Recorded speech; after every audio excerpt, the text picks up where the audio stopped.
বিশ্বকাপে অনেক প্রত্যাশা নিয়ে বাংলাদেশ সুপার এইট পর্ব নিশ্চিত করেছিল, কিন্তু দুঃখজনক ব্যাপার হচ্ছে সুপার এইটের একটি ম্যাচও কিন্তু বাংলাদেশ জিততে পারেনি। বাংলাদেশের এই ব্যর্থতাকে দর্শক কিভাবে মূল্যায়ন করছেন, চলুন জেনে আসি। ব্যর্থ বাংলাদেশ দলের যে প্রধান মানে কোচ, যে বেটা 50 রানে করতে ইনিংস খেলতে পারে না, হেবেটা মানা রেখেছে coach. Bowling coach, batting coach আমরা যে বেটা চিনি না, হেবেটাকে কোচ মানা রেখেছে। বাংলাদেশের এরকম কোচ দরকার নাই। আমরা দেশের টাকা দিয়ে এর পচা মার্কা কোচ আনে লাভ আছে। বর্তমান যে পারফর্ম দেওয়া হয়েছে হতাশা। কারণ বাংলাদেশ ইন্ডিয়ার সাথে হারছে, আমি খেলা দেখে মানে দেশের সাউথ আফ্রিকা 1 রানে ম্যাচটা হারলো, 4 রানে ম্যাচটা হারলো, আমার চোখে টাঙানো করছে। নিজের মোবাইলের এমবিকে খরচ করে খেলা দেখে আমার লাভ আছে? মানে জীবনে ভুল করছি, ক্রিকেট খেলাটা বুঝা, ক্রিকেট খেলা বুঝা আমার ভুল, যে জীবনে কষ্ট, জীবনে আর এত কষ্ট হয় নাই। ওয়ালটন ফ্রিজ কিনে অনেকের মতো আপনিও হয়ে যেতে পারেন মিলেনিয়াল। সেরা পণ্যের সেরা অফার। ব্যাটিং ব্যর্থতা, বোলিং আমাদের অনেক ভালো করছে, ব্যাটিং ব্যর্থতা। এদের আজকে বোলিং এত ভালো করছে, 116 রানে আফগানিস্তানের দল অল আউট হয়ে গেছে, মানে ভালো একটা বেশি রান করতে পারে নাই। বাংলাদেশে এই রান নিতে পারে নাই। তো কচু খেলতে গেছে আমার এলাকায় আমার একটা কাকা আছে, আমার বাড়ি চাঁদপুর, উনি ইন্ডিয়া সাপোর্ট করে, আমি বাংলাদেশ সাপোর্ট করি, আমরা বন্ধু বান্ধব সবাই বাংলাদেশ সাপোর্ট করি। সবসময় উনি আমাদেরকে মানে নম্র মানে পচায়, আমরা ওনাদের নত হয়ে থাকা লাগে। তো দরকার আছে এরকম, এই দেশের জন্ম হওয়াটা ভুল।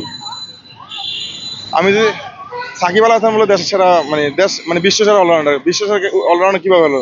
আন্তর্জাতিক বিশ্বকাপে টি-20 বিশ্বকাপে 50 উইকেট পাইছে, 50 উইকেট পাইছে ওমানের লোক, হংকংয়ের লোকে, মানে ছোট দলের সাথে আছে। ওই ভারত, পাকিস্তান, ইংল্যান্ড, অস্ট্রেলিয়া, ওনাদের সাথে তো আর উইকেট পায় নাই। এরকম অলরাউন্ডার দরকার আছে, যে অলরাউন্ডার 10 বল রান করে 1 রান। আজকে কাল রাতে 200 টাকা আমি ব্যস্ত মোবাইলে বাড়িতে গাইয়া ওই খেলা দেখবো, খেলা দেখে সবাই ঘুমতে হতাশ। একদম হতাশ। হতাশ তারা, আমাদের কোনো উপায় নেই। আমরা দর্শক হিসাবে যতবারে আশা নিয়ে বুক ভরা ভালোবাসা নিয়ে বাংলাদেশ দলকে সাপোর্ট করে যাইতেছি, যতবারে আমরা আগ্রহ থাকে বাংলাদেশ সামনে ভবিষ্যতে ভালো কিছু করবে, কিন্তু আমরা ওটা দেখতে পাই না। বিশেষ করে আমাদের ব্যাটাররা ব্যর্থ। আমাদের ওপেনিং সাইড যদি কোনোদিন ভালো করে, মিডল অর্ডার খারাপ করে, মিডল অর্ডার ভালো করলে ওপেনিং খারাপ করে, ব্যর্থ হলাম আমরা আবার। আচ্ছা, বোলারদের নিয়ে কি আপনি সন্তুষ্ট? হ্যাঁ, বলার দিনে আমরা যথেষ্ট পরিমাণ সন্তুষ্ট। এই যেমন রিশাদে নতুন হিসাবে এসে দলকে যেভাবে সার্ভিস দিতেছে, আমি মনে করি যদি রিশাদকে ভালোভাবে যত্ন নেয় বিসিবি, তাহলে রিশাদ ভবিষ্যতে ভালো কিছু করার আশা আছে আমাদের। তার নিয়ে কিছু আশা ভরসা আমাদের স্বপ্ন থাকতে পারে। অনুভূতি আর কি, বাংলাদেশের খেলা দেখলে কষ্ট লাগে। মানে নর্মাল নর্মাল আপনার ক্রিকেটারদের সাথে পারে না। যেমন আফগানিস্তানের সাথে আজকে 115 রানের টার্গেট দিয়েছে, 105 রানে অল উইকেট। মানে বাংলাদেশ ক্রিকেট কি খেলে না খেলে, এগুলা কি বলবো, আর কিছু বলার নাই। কারণ কি, এখানে আমাদের মানে কি বলবো, ব্যাটসম্যানদের একটু দুর্বলতা আছে আর কি। কি করা উচিত, মানে ভালো করে খেলাধুলা করলে, প্র্যাকটিস করলে, মানে আবার ভালো করে প্রিপারেশন নিলে হবে আর কি।